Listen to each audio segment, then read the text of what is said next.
Coach, we're just talking to Coach Lamonis and now talking to you. It's been about 11 months since y'all put a batting order together. What's it feel like to spend these next couple of days thinking, okay, who are we going to hit our first game? It feels great.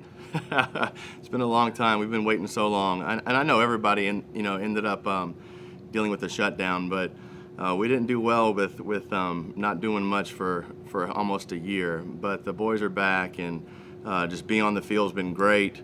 And now we're getting close and trying to figure out what this team's going to look like. But as we work through lineups and we talk about things like that, everybody seems to be getting better, and so it's a positive, obviously. And we're going to keep trying to make them better and see who's going to be out there opening night. But we have a lot of great options. So I guess the last 11 months, you yourself have gone through your mind. Who would I be batting today if I was playing this team? Who we got? Who's hot? You think about it a lot. There's a lot of downtime, and you're thinking about this team nonstop. But like I said, the good thing is there's a lot of really good options, and you're facing a righty, you're facing a lefty. You want to be a little more defensive. You want to play for a little bit more juice. There's a lot of options there. It could be speed. So we do. We kind of go around and around and around. And I think a lot of times it's all depends on the matchup and who you're playing and who's on the bump and things like that. Go to Robbie. Hey Jake, last year was supposed to be a big breakthrough season for Josh Hatcher in a year that he was really going to improve his draft stock, and then all the things happened that happened. How has he attacked this offseason, and what have you seen from him that might look different or better than last year when he was going into that draft eligible season? Yeah, Hatch kind of has picked up right where he left off, and I could see that he was starting to turn the corner last year before everything was shut down. He's super talented. Most of it was pretty much a part of the maturity process for him as a hitter and having an approach and things like that. But he looks really good. He's a special talent, special kid. He's one of our leaders. There's a lot of stuff he can do on the baseball field. He can really run. He can really defend. He can play in several different spots. But now he's more in that veteran leadership role and really taking pride in taking the young guys under his wing and telling them this is how we play the game of baseball here at Mississippi State. So I think the world of him. He's got a very high ceiling, and I think he's going to do well for us this year. A little follow-up on that. I mean, we saw some of that raw power from him his freshman year right away. He came in and flashed that against Southern Miss and then kind of tailed off a little bit. It looked like he kind of hit a wall. Where do you feel like his ceiling is? How much better do you feel like he can get, and what are some things that you feel like he can improve on this season as he gets ready to move on possibly? So even when Hatch first got here, he was kind of skinny, but wiry, strong, had a very efficient swing that created leverage and bat speed and had the potential to really drive balls. So now he's probably in a little bit better position to hit. He's a lot more physical. So now you're seeing a more efficient path, more bat speed. He was really good to center the other way when he first got here. He didn't pull the ball as well as he wanted to. So now he's really, really progressed as a hitter when it comes to the pull side of the field and tapping into some more of that power that way. So I don't like to put a lot of numbers and expectations on the boys. I don't think that's fair. In this league, it's really challenging. But I can tell you that he's really, really improved into a special all-around player, and I feel like he's really turned the corner to be one of our guys. He's going to go out there and go about the right way, and I think he'll do well for us. Go to Joel. Hey, Coach Gautreau.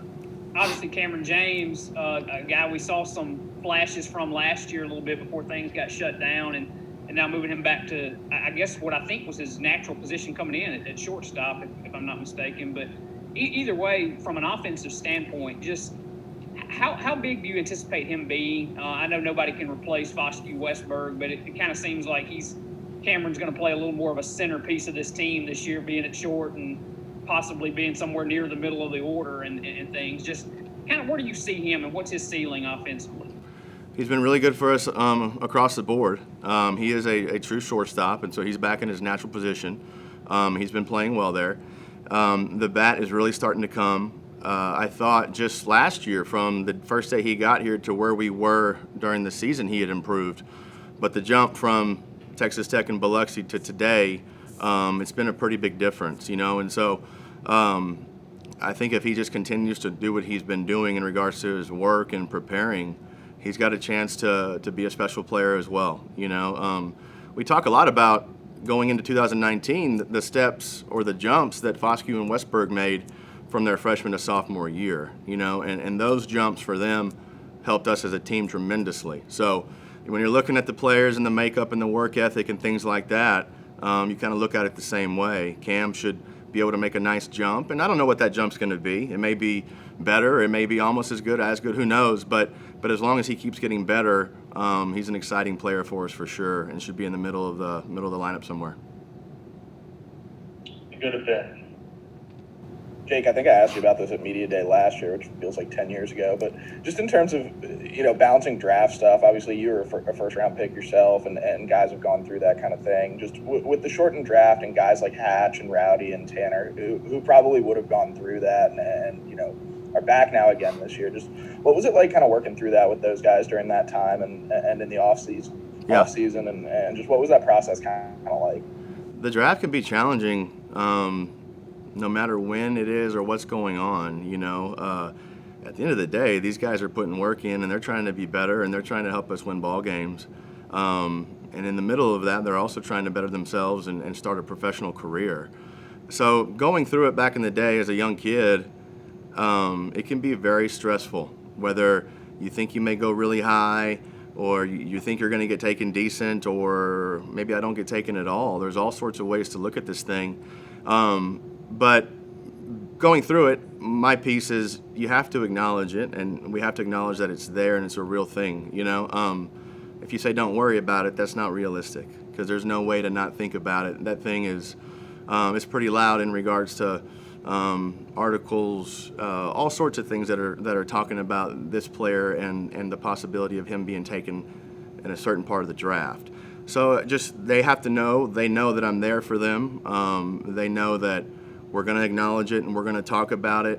And I like to acknowledge it and talk about it early and give them freedom to come to me if they need me. But for the most part, when we acknowledge it early, we kind of have a plan in place of how we're going to attack each and every day and not so much focus on the draft. If you focus on the draft, things can get sideways really quick. But if you focus on being the best you can be every day and helping your team win and enjoying your time in Mississippi State, usually the natural talent just takes over and you get taken well. But it's not easy. It's not easy at all.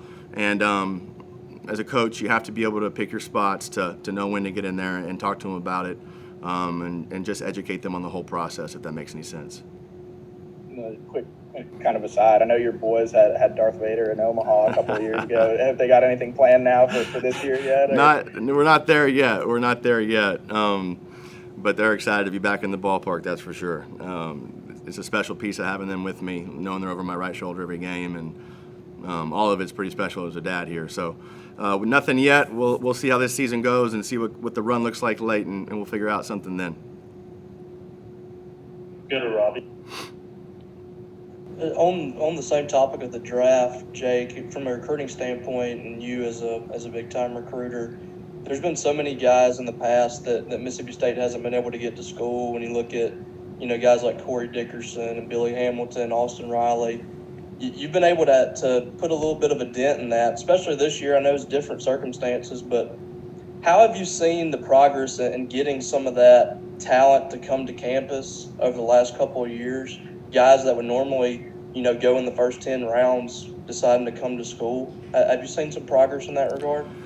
Yeah, and I wouldn't say there's any kind of a special formula or any kind of a plan in place. I think you have to be real with each player and their families. The fact that we have all been doing this a long time, some of us went through it at a certain point. We can talk about life experiences, and all you're trying to do is be real and be honest and be there for the families when they're going through that piece.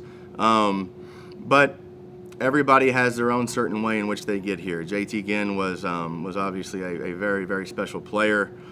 He had his own route into why he showed, and he had his own reasons and his own wants. He really wanted to be here, and it worked out well for him. The young group we have on campus right now, their situation is a little bit different. It was a funky, unique year to say the least. We all know why a lot of those guys didn't get their names called. but they're here, and so no matter how they get here, you just try to be there for them and be honest and educate them in the process. And sometimes life experiences, depending on playing career after college or working as an advisor, things like that. I think as long as the families trust you and know that you're really trying to give good, honest information, you paint the picture of the good and bad of both sides, and really we don't even get into the bad too much. It's all about what Mississippi State can do for each player and their family for the most part. But you have a pretty good idea of where each player and family sits come draft time. You kind of know what they're thinking. And fortunately, we're all at Mississippi State, and it's a pretty special place, so everybody wants to come here for a little while, and the more and more guys that show up and come here, and the more and more development that takes place, and the more we're on TV in Omaha and things like that, it just makes the next kid and family want to come even more. So just trying to do things the right way and be real and help these guys get better. Back to David. Coach, looking at the scrimmage stats from over the weekend, the ball seemed to be jumping out a little bit more than maybe would have been expected. Do you see this team having the potential for power, particularly in the middle of the order? Potential for power, yeah. That question gets asked a lot, and this may sound crazy because I'm the hitting coach. The power piece, it doesn't consume me too much. I think at the end of the year you'll look up and most people will probably say, oh, wow, that guy hit a few more than I thought, but I think we can do it. I also know that if you try to do it or if you talk about it all the time, it doesn't work. A lot of our home runs, it's just a reaction. We have a good plan at the plate. We're looking for a certain pitch, and we put a good, nice, simple swing on it, and that's when the ball jumps. But my piece throughout this whole deal, the whole formula, the whole system is being a good offense, being a great offense, actually, being a great offense. And it's hits, it's doubles, it's runs scored, it's stealing bases, it's our two-strike fight, just grinding out starting pitchers and getting in the bullpen. And the more and more you do that, and the more at-bats you get, the more runs you score, the more times you get in the pen, I feel like at the end of the year, you end up looking back and being pretty satisfied with the offensive production. Some years you may have more home runs, but I try not to live there. I love them. I love the homers. I hope we hit a lot of them, but I'm not too worried about it. Also, looking at it, jumping right into it with a big challenge the first weekend and a good team in Tulane coming in the next weekend. What's the balancing act between getting guys swings in real games to learn what they are before SEC season and just having to play your best to beat really good teams? Yeah. Well, the good thing is we're facing one of the better probably pitching staffs in the country here every day, our own guys, and so you're seeing a real competition for the guy on the bump and the guy in the box, but it's good stuff. It's the stuff that we're going to see all year long. So in regards to finding enough at-bats, that can be tricky for each guy, right? You want to make sure everybody's getting the at-bats that they need to be ready, but in regards to the quality of competition that they're facing every day in our inter squads, it's what we're going to see during the year. So I feel good about that piece. Facing our best guys every day is only going to make us better. I don't care if we're having success or if there's failure. It's going to make us better in the end.